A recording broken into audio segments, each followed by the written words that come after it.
भारतातल्या स्वयंपाकघरातलं एक छोटंसं पॅकेट कसं बनलं देशाचं विश्वासाचं नाव। ही आहे MDH मसाल्याची गोष्ट। 1919 मध्ये महाशय धर्मपाल गुलाटी म्हणजेच दादाजी यांनी एका छोट्याशा दुकानातून मसाला विकायला सुरुवात केली।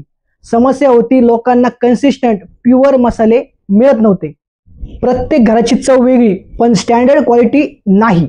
सोल्युशन MDH ने दिला प्युअर हायजेनिक मसाले जे चवीला कायम सारखेच पण खरी ताकद होती मार्केटिंग मध्ये। त्या आयकॉनिक ॲड्स आठवतात आणि त्यात स्वतः दादाजी असायचे।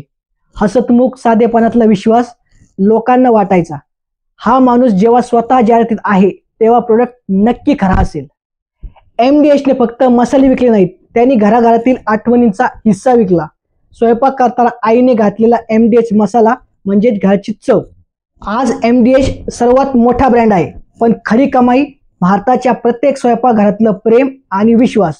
शिकवण काय तर मार्केटिंग फक्त ग्लॅमर नाही, ते प्रामाणिकपणा, कन्सिस्टन्सी आणि विश्वास विकण्याचं शास्त्र आहे। MDH ने करून दाखवलं। जेव्हा प्रोडक्ट जेन्युइन असेल आणि ब्रँड त्याच्या मागे उभा असेल तेव्हा तो ब्रँड लोकांच्या मनात देवासारखा स्थान नक्की मिळवतो।